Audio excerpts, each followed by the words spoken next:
and we don't have it. I'm just now building myself back up. I lost everything twice. I wasn't really thinking about anybody. The part about it is nobody knows how heavy it gets. I believe in the possible. If I receive within my heart, oh baby, don't talk to me. Go ahead and free yourself. When I see you, when I see you, I never got over you. Have you ever need someone so bad? Got the Fantasia, you took a fistful of aspirin and went in the closet in your bedroom. Did you think about your daughter? Honey, she wasn't just beautiful, she was something else. From the second she opened her mouth, you knew you were hearing something special, raw, powerful, and straight up unlike anything else. But her life? Oh baby, that's a whole other kind of story.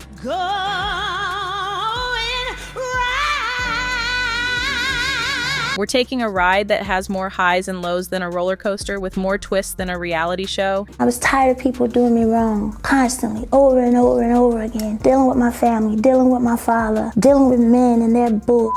I remember waking up in the hospital. It didn't work. I'm still here in this hellhole, still here with all the drama going on. Her journey, child, it's been anything but boring. She's been through it all: victories, scandals, heartache, and a whole lot of redemption. Trust me, there's some serious tea spilling in this woman's story. Back in 2010, Fantasia found herself in the middle of a scandal so messy, even the tabloids couldn't resist. And this wasn't just a little love triangle. Oh no, honey, it was a full-blown disaster, the kind of drama that had people glued to their screens. The main man, Antoine Cook. And let me tell you, he wasn't just a player. He was married with a wife. So there's a rumor on the internet that you are now dating a married man who has 4 kids and he's from your area, a real estate agent that you supposedly have met in the T-Mobile store. Is this true?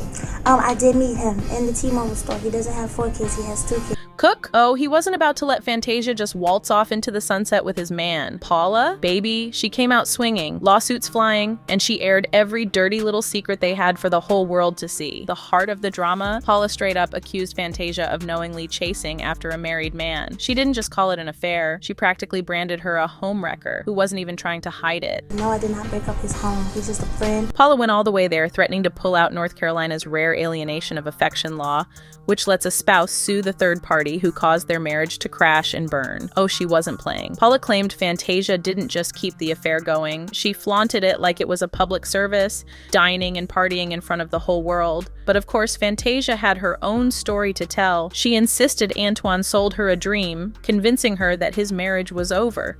When I met him, he was living like a single man. I don't know if his home, what happened in his home, but he's been not with his wife. Honey, Fantasia claimed all kinds of things in that courtroom.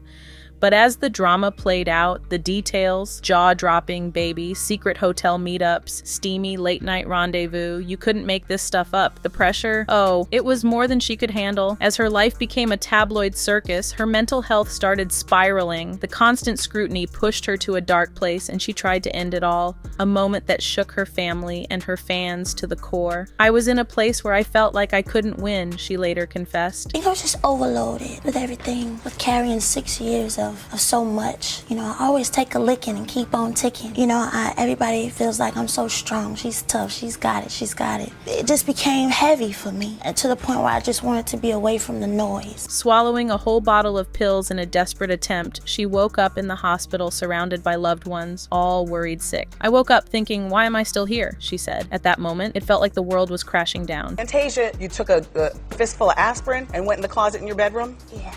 Did you think about your daughter? I wasn't really thinking about anybody. The part about it is nobody knows how heavy it gets. That moment, baby, that was her rock bottom. Fantasia later called it the ultimate wake-up call, one that forced her to confront all the choices that landed her in that mess. But back then, with her name plastered all over the tabloids and her every move scrutinized by folks who didn't know a thing about her, it felt like she'd never escape the weight of the chaos. Her music career pushed to the back burner, baby. The drama? Oh, it took center stage, that love triangle. It became a whole cautionary tale, a reminder of how quick fame can flip and become a nightmare. Fantasia eventually moved on from Antoine, but the emotional scars, they stuck around. Though she did manage to rebuild her life and career that chapter, it's one of the darkest and most chaotic moments of her journey, one she barely made it out of. But before all the drama, the tabloid mess, and the scandalous headlines, there was Fantasia Monique Barrino, just a young girl with a voice that could move mountains.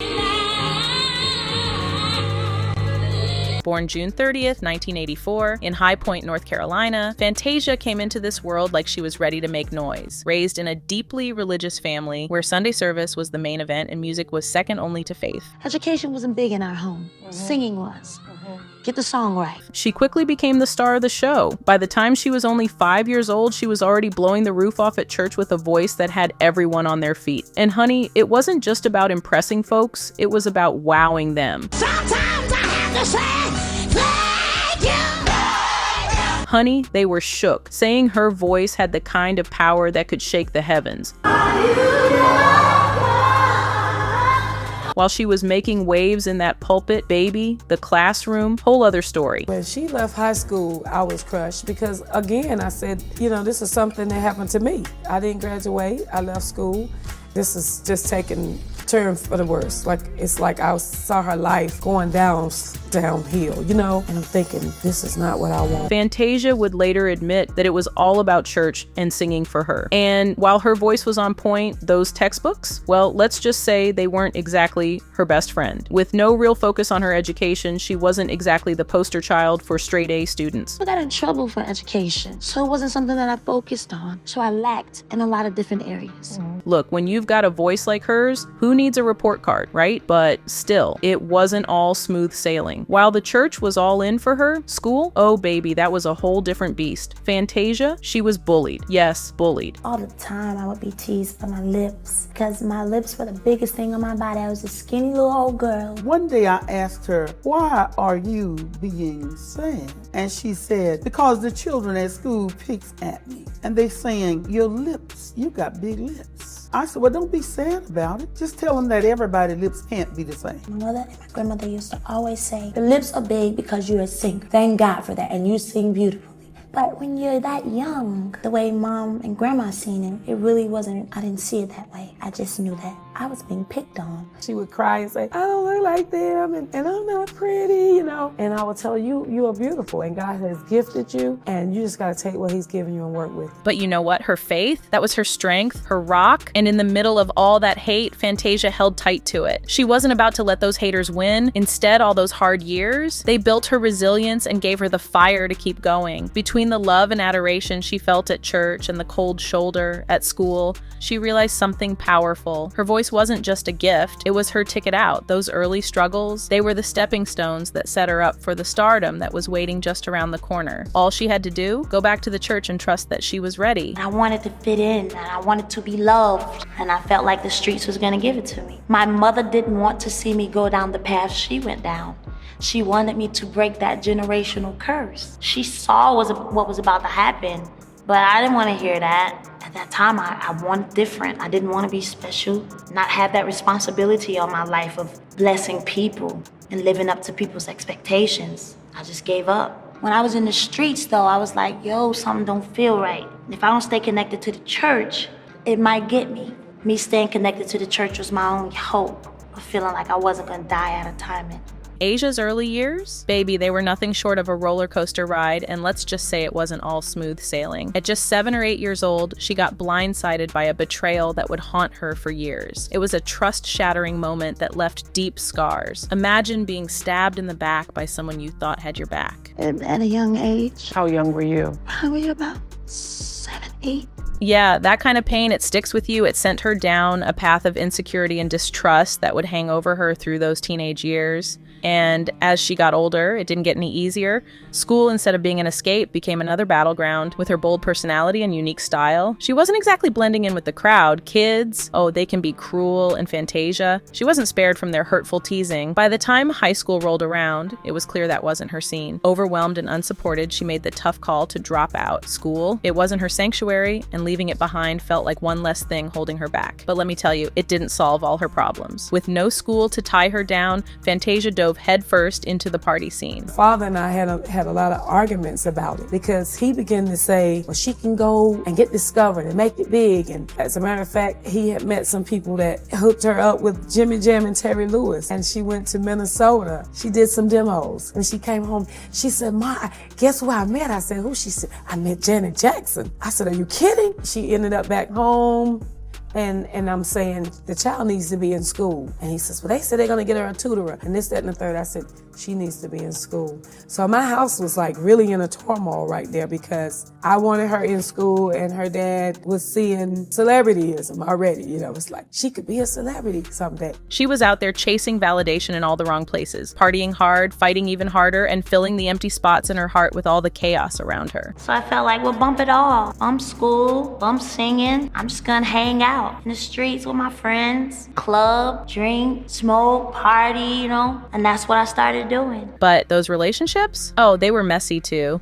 Seeking love and acceptance from people who didn't always have her best interests at heart. Just everything that was the right thing to do, she wanted to do the wrong. And I started seeking attention from the wrong guys, dressing the way I never would dress. 9th grade, that was it for me. Let's be real though. When you're young, hurting, and just trying to find something to hold on to, you make some questionable choices. Then at just 17, life threw her yet another curveball. She found out she was pregnant with her daughter, Zion. Talk about a game changer. The pregnancy, it wasn't planned. And just like that, Fantasia was hit with the cold reality of single motherhood. You talked about the fact that you didn't want her to make the same mistakes that you made. Well, you know, I was a young teenage mother. I wanted different for her. She became a teenage mother as well. So I thought, oh no, like, it's like you said, I saw myself like, this is me again, all over again. She's gonna become a mother and then she's not gonna do the things that she's been predestined to do. She's gonna go down the wrong road. So it was tough for me when she got pregnant at a teen age because I thought, oh no,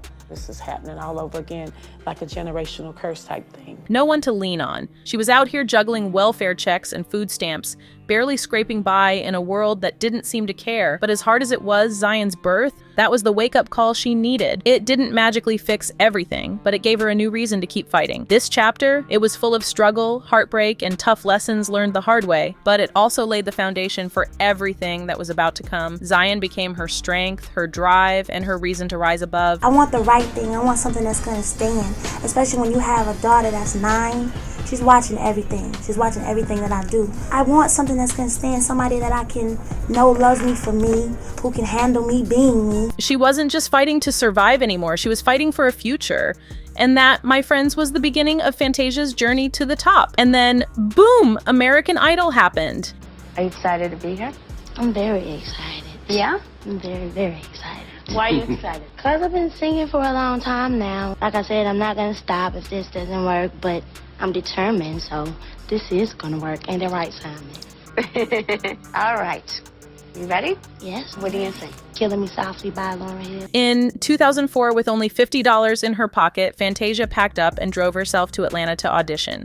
She had no idea that this was the moment her life was about to flip. She stepped onto that stage and let it all out. Her voice, raw, powerful, and unlike anything the show had ever seen. She didn't just sing, she commanded that stage. Singing my life with his words. Baby, she stitched that quilt together, showing out like she knew exactly what she was doing. And trust, it was all in the final act. I believe in the impossible if I reach deep within my heart. It wasn't just some catchy tune. Nah, this was Fantasia's truth laid bare, each note dripping with every struggle, every heartache she's ever felt. At just 19, she walked off that stage, clutching the crown as the third winner of American Idol. The winner of American Idol 2004 is Fantasia Barrino.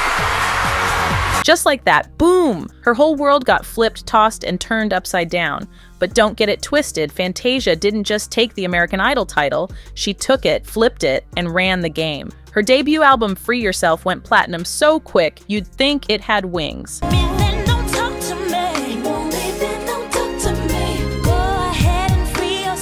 Sis came through with hits like The Truth Is and Honey, The Truth Was, everybody felt that.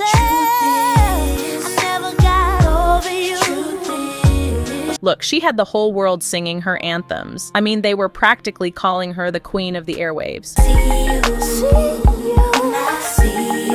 People weren't playing around. Fantasia wasn't just making waves, she was taking over. And that was just the warm-up. She dropped a sophomore album that had her name on repeat everywhere. And just when you thought she couldn't top that, boom, she hits us with her memoir, Life Is Not a Fairy Tale, and baby, you already know it didn't stop there. It turned into a Lifetime movie starring none other than the queen herself. It ain't gonna make no difference. Fantasia, you leave now. You are running away from your future and running towards disaster. Fantasia wasn't just some reality show winner. Nah, baby, she was a whole superstar, and trust, the whole world knew it. When Broadway came calling, Fantasia didn't just show up, she showed out. Stepping into the role of Celie in The Color Purple wasn't just another gig for her. Nah, it was a full circle moment, baby. She was out here living her best life. Fantasia poured every ounce of her pain, her triumphs, her heartache into that role as Celie. Everybody can relate because we've all been through some things. And for me, I tap into my grandmother when I sung it on set. You were thinking about your grandmother? Yeah, strong Black woman. She's not with us today, but I know she's watching. So I tap into her, I sing it for her. I know what she went through. I know her story. So I sing it for every Black woman who's been through something, who's been told that they're nothing, they will never be nothing, that they're ugly because of the color of their skin. I'm singing it for them. And I want them to walk out of the theater, and I want them to know that they are queens. And if it had not been for the women who came before us and paved the way, we wouldn't be here today. Thank you. And I want all the young women to know you can do this. You're beautiful just the way God made you. No matter what a man says, no matter what you've been through, that is your testimony. Use it. Don't let it break you. Use it. And honey, it was clear as day to everyone in the audience. She didn't just sing those powerful songs, she felt them. Every note, every word came from deep within.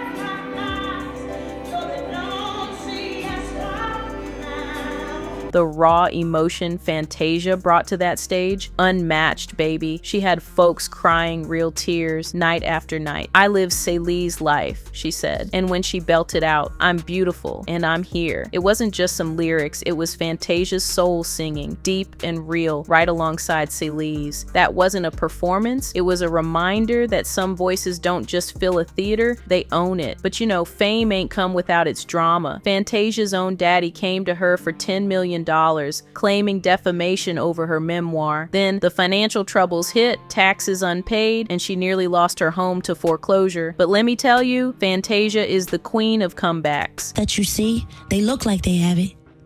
And we smile and we come out and we put on a good show. But in real life, some of them are struggling and we don't have it. I'm just now building myself back up. I lost everything twice. So I cook my own food. I go get my own groceries. I don't have a driver. I drive my own car. You know, that is fake. I don't want that life, or else I quit. I don't want it. This is already a lot out here in the industry. I don't want that life. I'm just like you, sis. God gave you a gift and a talent, and you can't always give it for free. Yeah. So I bless them for blessing me, you know. But no, I cook my own food. I think you can do it yourself, and yeah, it's not that for me, and I don't want it to be that for me. If I had the money to do it, I still wouldn't do it. Then came Kendall Taylor in 2015, and honey, that was a game changer. With Kendall by her side, Fantasia found a new kind of peace, a love she hadn't known before. And we had went on a date, and I was getting ready to go out on the road. I was saying bye to him, and he looks at me and says, well, before you go, can I cover you? And so what I did is I came in and I just knelt between her legs. And so she just kind of sat back like, yo, like, where's this party going? And that's when I was like, nah. I want to cover you in prayer, if you allow me to cover you in prayer. And she just kind of looked at me. And he falls to his knees. He reaches over and he gets his oil. He takes my hands and he prays for me that God protects me while I was going out on the road. Let no hurt, harm, or danger come upon her. Bless her band and everybody. I mean, just praying, and I'm standing here like, And as I'm praying, I feel water hitting on my head, on my bald head. And that's when I realized she was crying. I mean, she was leaking. And she just crying and crying and crying. And then I got done praying and I came up and I kissed her. That was it. At that moment, I knew I wasn't gonna let her go. And that's all I wanted, was for somebody to cover me. I've been wide open. Their faith together, it's solid like rock, and Fantasia always gives Kendall the credit for helping her rebuild everything she'd lost. Fast forward to 2023, and Fantasia is back, baby. She reprised her role as Celie in the Color Purple movie musical, proving her talent is timeless. Everything I went through, every tear, every struggle, prepared me for this role. It's time I be free from you. and into creation. Fantasia's net worth is estimated at $1 million, modest by industry standards, but it speaks volumes about her grit and resilience. She's the definition of a comeback queen. Fantasia will forever be remembered for that electrifying voice of hers, that raw, unfiltered authenticity, and the way she's able to rise, fall, and rise again, no matter what life throws at her. Whether it's her groundbreaking performances or her headline-making personal life, one thing's for sure, Fantasia's story is unforgettable and it ain't going nowhere.